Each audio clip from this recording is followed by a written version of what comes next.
Yesterday, news broke that Sony were going to be shutting down the servers for a recently released game, Concord. Now, lots of us said this game would fail. And there are many videos talking about how Concord is being shut down, how it's failed. Smash JT, I absolutely recommend his YouTube channel, did a great video on it. Apparently Concord was cost Sony $250 million, around $250 million on a game that nobody wanted. So Hermen Hulst was the one to convince Sony to purchase the studio. Should he be fired? Sony spent money on Bungie as they pivoted to a live service model, and Bungie's in a mess and is losing them millions of dollars.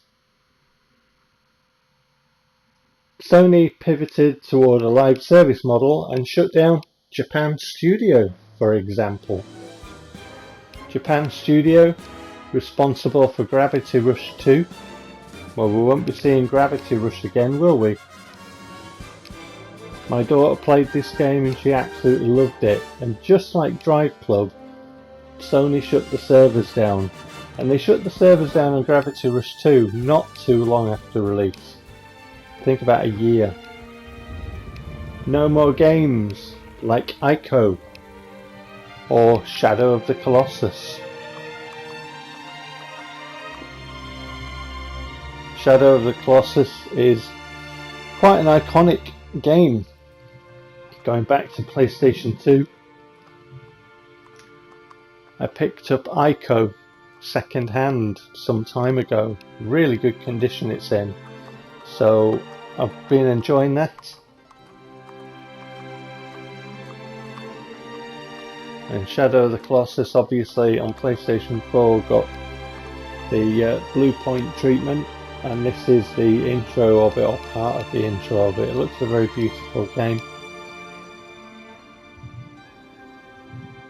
But pivoting completely away from single player experiences that players have enjoyed over the years and that Sony is known for,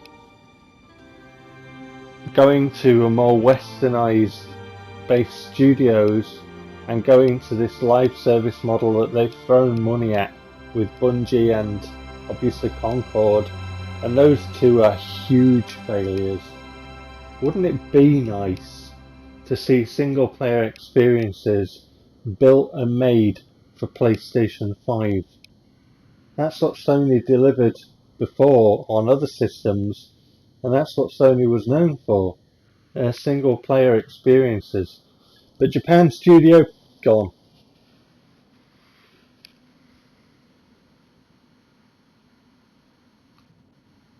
Also, The Last Guardian, which was met with mixed reception by players. Again, this is a game that my daughter finished. She had a mixed time with it.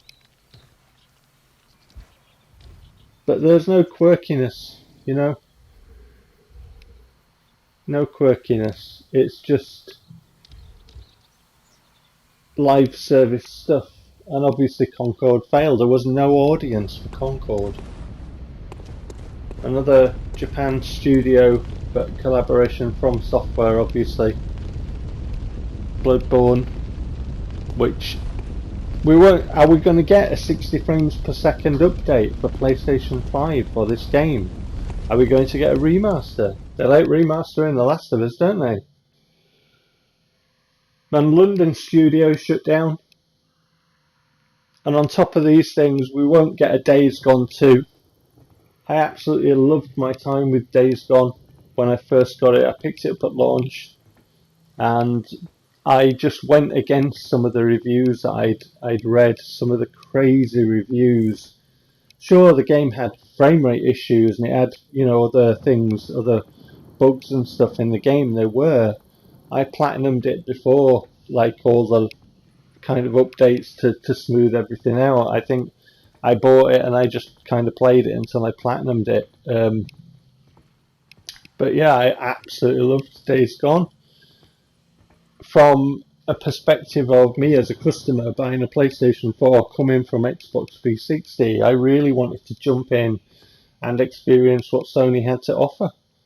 And obviously I like driving games, so that's coming up in a bit, but you know, I tried to experience all this single player stuff that Sony had to offer coming from Xbox, and I think that I enjoyed Days Gone more than I enjoyed Horizon Zero Dawn, and more than I enjoyed Uncharted 4, obviously, and more than I enjoyed, you know, the other single player experiences that Sony had to offer at the time. Ghost of Tsushima, I think, as well. Although I do like Ghost of Tsushima, I think that I enjoyed my time in Days Gone more than that. But critically, it was just picked apart because of politics. That's why the journalists didn't like it, because it didn't fit their political narrative. Well, Concord was made to fit that political narrative, and nobody wants to buy it, and nobody wants to play it, and it's cost Sony hundreds of millions of dollars. They should have made Days Gone 2. Ridiculous. But we won't get it. Just a little bit to show, you know, what I was talking about the political nonsense in the reviews of Days Gone. It's nonsense. Here's a game that I picked up second hand to give a try. Got poor reviews, and whilst I do think the game is below average, I do think that it's worthy of pursuing and worthy ironing out the kinks and worthy of a sequel. The ending of it left me wanting more, absolutely. But we're not going to see that. Ready at Dawn shut down. You know, another casualty. But hey, PlayStation Plus prices and the price of PlayStation's can go up. What is that to compensate for all the mistakes that they're making? And the live service model isn't just failing with Sony. Warner Brothers is in massive trouble, and Rocksteady have been, you know, cut down in size of staff. So the live service model that Sony are wanting to adopt is failing. It is failing. If you're a business, you are judged on how your business performs financially. And if you're losing billions and billions of dollars, which Sony are in their pursuit of a live service model, Last of Us Factions canned. You know, internal strife in studios that were built and designed to deliver single player experiences that I've talked about, that I've enjoyed them. And lots of other people have enjoyed them too. Ghost of Tsushima, love that game.